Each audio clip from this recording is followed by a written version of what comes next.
السلام عليكم ورحمة الله وبركاته، والصلاة والسلام على أشرف الخلق سيدنا محمد وعلى آله وصحبه وسلم. حبايبي عاملين ايه؟ يا رب تكونوا بخير. النهاردة حبايبي هنعمل معاكم صينية العجة بالخضار بطريقة أمهاتنا زمان. ربنا يرحمها أمي، طبعا كانت بتعملها، والله ريحة الصينية بتجيب لآخر الشارع، أعرف إنها عاملة عجة. طبعا أنا مهما أعمل مش هاجي حاجة جنب عمايل إيديها، يعني الله يرحمها. فالنهاردة هنعملها بطريقة سهلة، ويلا نسمي الله ونشوف هنعمل ايه. معانا يا جماعة 5 بيضات. البيض كبير شوية، لو بيض صغير ممكن 6. انا بتكلم على الكمية اللي انا هعملها وحجم الصينية المتوسطة. ودول بصلتين كبار انا مقطعوهم مش صغير قوي، ودي بصلاية صغيرة انا فرماها جدا، فرماها ناعم قوي قوي. وفلفل احمر واصفر، و2 فلفل رومي، وقرن فلفل حامي ده اختياري. ودول 3 طماطمات مقطعهم صغير، طماطم ناشفة مش مهرية، ومعلقة توم ومعلقة هريسة. والخضرة بتاعتي عبارة عن بقدونس وكزبرة، حزمة وحزمة من كل نوع صغيرة، وعودين 3 بس شبت. وهحتاج توابل ملح وفلفل وكمون وبابريكا وكزبرة ناشفة، وهحتاج كمان معلقة كركم، هتشوفوا هحطها امتى. ودول 3 معالق دقيق، 3 معالق كبار دقيق، معلقة نشا كبيرة، نص معلقة صغيرة بيكنج باودر. وهنا في طاسة على النار هنحط كمية زيت، وهننزل بالبصل اللي انا مقطعاه كبير، مش اللي انا فرماها ناعم. دول بصلتين كبار، عايزة تزودي زودي، لان هما طبعا الحجم ده هيقل قوي لما المكونات تتسبك مع بعض. انا عاملة بصلتين كبار، هنقعد نقلب فيهم لغاية ما البصلة تدبل، مش تحمر. انا مش عايزاها تحمر زي بتاعة الطبيخ، لا، انا عايزاها بس تدبل بالشكل ده. وبعدين هضيف لها الطماطم، وزي ما قلت لكم الطماطم يستحسن تبقى ناشفة، ما فيهاش مية كتير، الطماطمية نفسها تبقى جامدة. هضيف الطماطم وهقلب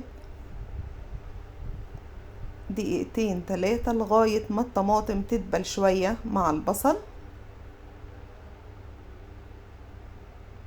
على نار متوسطة طبعا عشان الحاجة ما تلسعش مني تتحرقش.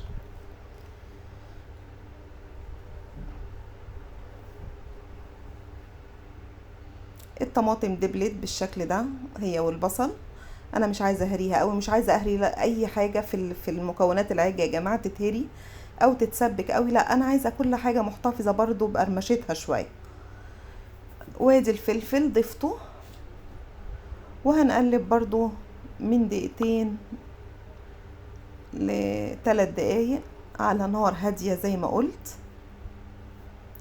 هنقلب المكونات دي كويس، وكمان هنضيف معلقة الثوم، ومعلقة، انا ضفت هنا معلقة الثوم ومعلقة هريسة الشطة.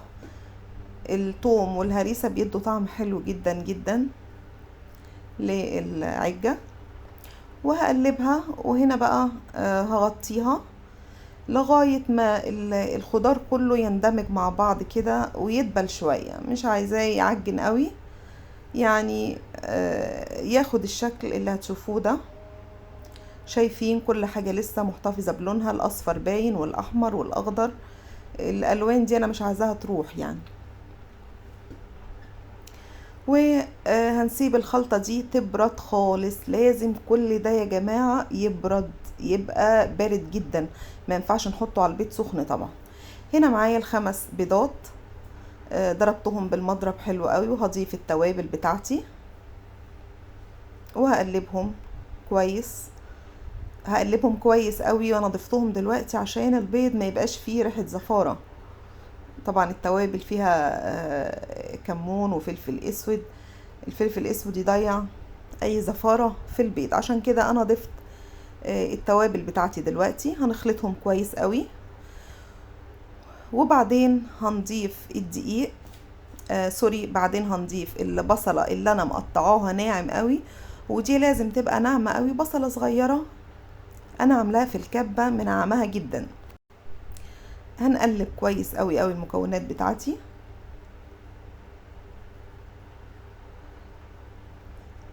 بعد كده هنضيف الدقيق، مش هنضيفه مرة واحدة طبعا، يعني هما 3 معالق تقريبا، معلقة، ونقلب كويس عشان ما فيش حاجة تكلكع معانا، على 3 مراحل تقريبا.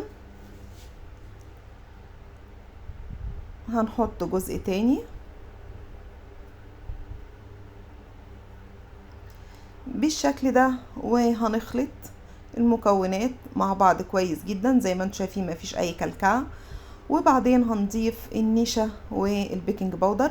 عايزه اقول لكم يا جماعه البيكنج باودر مهم جدا جدا جدا، هو اللي بيحافظ على لون الخضار وطعمه في الاكله بتاعتنا دي. هتشوفوا في الاخر شكل العجه طبعا الالوان فيها عامله ازاي. فهو ده سر البيكنج باودر، عشان كده بحط معلقه صغيره او نص معلقه كبيره. وهنا ضفت الخضره بتاعتي بالتدريج وقلبت.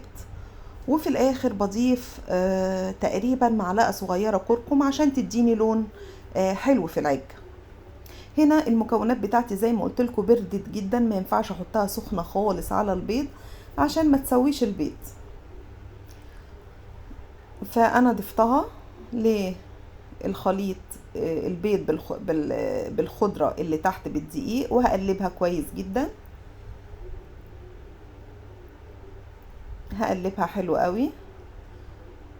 هو ده بالظبط القوام اللي انا عايزاه، يعني لا تقيله ولا خفيفه. عايزه اقول لك لو هي تقيله ممكن تضيفي لها شويه لبن، ولو خفيفه قوي حاساها خفيفه ضيفي لها دقيق بالتدريج لغايه ما تظبط معاكي. هنا صينيه ألمونيا عاديه، او عايزه تحطي في بايركس في اي حاجه، بس دي عشان ألمونيوم انا دهنتها زيت وعفرتها كده بدقيق. وهضيف فيها المكونات بتاعتي بالشكل ده، وبعدين على الوش، ودي نقطة مهمة قوي قوي بتدي تماسك للعجة، وبتدي لمعة على الوش حلوة قوي كده، يعني زي ما تقولوا بتشمعها من فوق. معلقة بالظبط زيت على وشها، وبدخلها الفرن يا جماعة على درجة عالية، يعني من ربع ساعة لتلت ساعة تقريبا، لغاية ما الاقي الحروف احمرت بالشكل ده. وطبعا بعمل لها اختبار بالسكينة، بدخل السكينة بلاقيها طالعة نظيفة تمام كده، يبقى كل مكوناتي استوت. وكده الصينية بتاعتنا خلصت بعد ما طلعت من الفرن. شايفين الخضار فيها عامل ازاي، كل حاجة محتفظة بألوانها ومش مهرية، مفيش حاجة مهرية، قطع زي ما هي. والفلفل ليه طعم، والطماطم ليها طعم، والخضرة كل حاجة ليها طعم، يعني مدية للعجة بجد طعم حلو قوي وريحة فظيعة.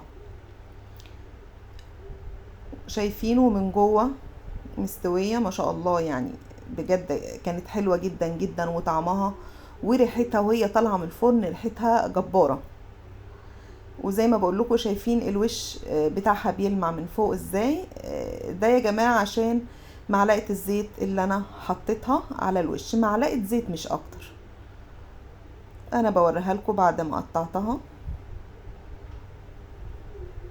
شكلها حلو جدا، ووصفة سهلة وبسيطة ومغذية طبعا، بروتين وخضروات، يعني فيها كمية فيتامينات رهيبة، وكمية وقيمة غذائية عالية جدا جدا جدا، فيها كل حاجة تقريبا،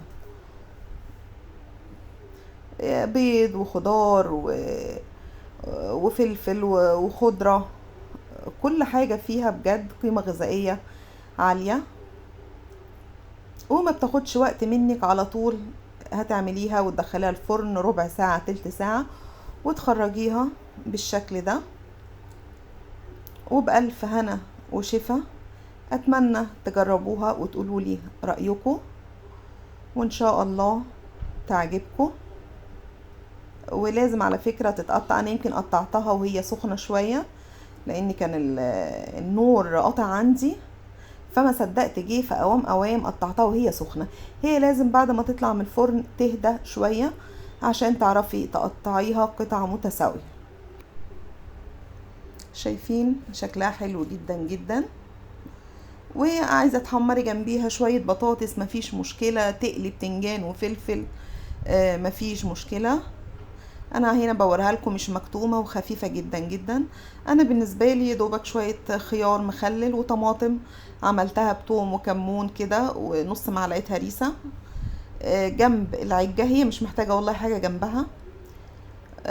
بس كده، وبكده تكون وصفتنا خلصت. اتمنى تعجبكم، والسلام عليكم ورحمة الله وبركاته.